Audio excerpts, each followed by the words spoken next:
Dumbest macho thing that we do. For sure. Well, I did it with you once. wrestle, bro? I did it with you in Louisville. Do you remember? No. It was a horrifying experience. It was after we did a show in Louisville at the club. I think it was tied to a UFC.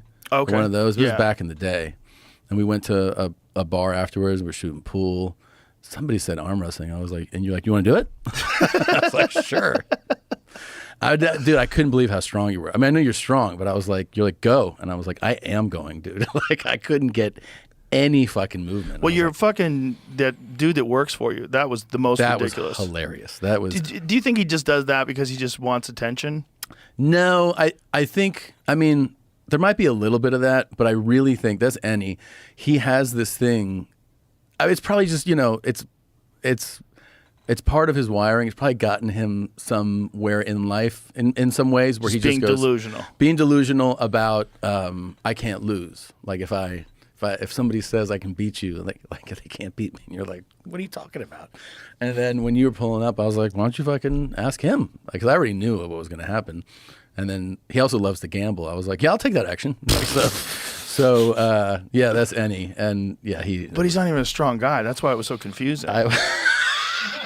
I was looking at him like, you want to arm wrestle? Like, Yeah. You're not even a strong guy. Like, you don't like. There's probably a lot of things you could do better than me. But this one you got. Yeah. This is silly. But this one's silly. It is funny how our capacity for delusion is just incredible. It can serve you well if you get lucky, right? Yeah, I think the two things I think about, one of my friends was diagnosed with stage 4 lung cancer, and he found out at stage 4. Oof. Right? Like, had to go to the hospital, like, because his wife was like, you're fucking sweating and you're, heavy breathing. It was after one of my shows. And so they go, and then the next day, they're like, stage 4 lung cancer. And all the doctors were like, say goodbye to your friend, And his brother found the expert, like in this specific type of, because there's in oncology like really specialized types of cancer and treatment. And I remember talking to him, and he was like, I'm going to beat this thing. And I was looking at him, and I was like you're so stupid, like you're definitely going to die. And but the thing is, I saw that he believed it. 1,000% believed it. Yeah. And as he got better, I was like, this guy's fucking delusion is serving him in this. Like, I think most people, like, I remember when my uncle got a mesothelioma, and he was like a high-level urologist at the Mayo Clinic. And I remember when I was talking to my dad about it, he was like, yeah, he's too smart.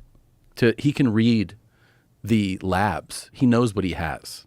Like, he's too smart to go like, I'm going to beat this thing. You know what I mean? Like, you're just so well versed. But is it a delusional thing, or has that guy had other success in life because he's just super determined? I mean, he's certainly a determined guy and successful in what he does.